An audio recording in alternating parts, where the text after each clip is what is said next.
باللہ من الشیطان الرجیم بسم اللہ الرحمن الرحیم۔ مولا کائنات حضرت امیر المومنین علی بن ابی طالب علیہ السلام کے مجموعہ کلام نہج البلاغہ کے پہلے باب کا خطبہ نمبر 190 اور اس کا دوسرا حصہ۔ مولا فرماتے ہیں تو اس کا یعنی شیطان کا پورا تسلط تم پر ہو گیا اور وہ اپنے لشکر و سپاہ کو لے کر تمہاری طرف بڑھا آیا اور انہوں نے تمہیں ذلت کے غاروں میں دھکیل دیا اور قتل و خون کے بھنوروں میں لا گرایا اور گھاؤ پر گھاؤ لگا کر تمہیں کچل دیا،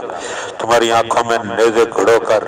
تمہارے گلے کاٹ کر، تمہارے نتنوں کو پارا پارا کر کے، تمہارے ایک ایک جوڑ بند کو توڑ کر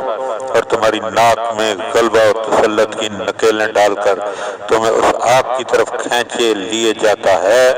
جو تمہارے لیے تیار کی گئی ہے۔ اسی طرح ان دشمنوں سے جن سے کھلم کھلا تم سے مخالفت ہے اور جن کے مقابلے کے لیے تم فوجیں جمع کرتے ہو، زیادہ بڑھ چڑھ کر وہ تمہارے دین کو مجروح کرنے والا اور دنیا میں تمہارے لیے فتنہ و فساد کے شعلے بھڑکانے والا ہے، لہذا تمہیں لازم ہے کہ اپنے جوش و غضب کا پورا مرکز اسے قرار دو اور پوری کوشش اس کے خلاف صرف کرو، کیونکہ اس نے شروع ہی میں تمہاری اصل یعنی آدم علیہ السلام پر فخر کیا، تمہارے حسب قدر و منزلت پر حرف رکھا، تمہارے نسب اصل و طینت پر تان کیا اور اپنے سواروں کو لے کر تم پر یورش کی اور اپنے پیادوں کو لے کر تمہارے راستے کا قصد کیا ہے۔ وہ ہر جگہ سے تمہیں شکار کرتے ہیں اور تمہاری انگلی کی ایک ایک فور پر چوٹیں لگاتے ہیں،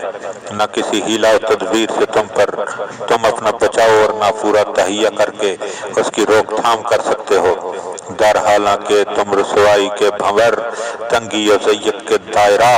موت کے میدان اور مصیبت و بلا کی جولان گاہ میں ہو۔ تمہیں لازم ہے کہ اپنے دلوں میں چھپی ہوئی عصبیت کی آگ اور جاہلیت کے کینوں کو فروغ کرو، کیونکہ مسلمان میں یہ غرور، خود پسندی شیطان کی وسوسہ اندازی ہے۔ نخوت پسندی، فتنہ انگیزی اور فسونکاری ہی کا نتیجہ ہوتی ہے۔ عجز و فرانتی کو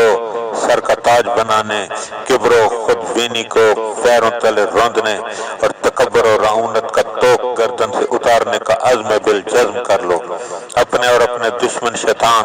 اور اس کی سپاہ کے درمیان تواضع و فرانتی کا مورچہ قائم کرو، کیونکہ ہر جماعت میں اس کے لشکر، یار و مددگار، سوار و پیادے موجود ہیں۔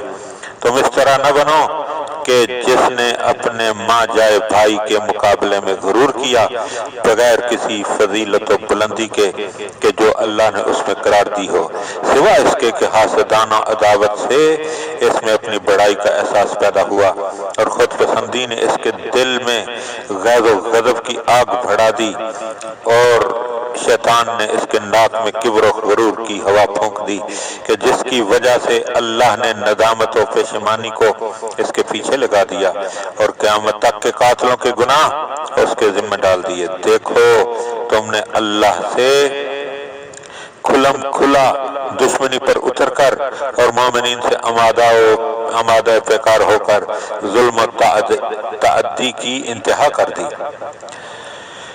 اور زمین میں فساد مچا دیا۔ تم زمانہ جاہلیت والی خودبینی کی بنا پر فخر و غرور کرنے سے اللہ کا خوف کھاؤ، کیونکہ یہ دشمنی و عناد کا سرچشمہ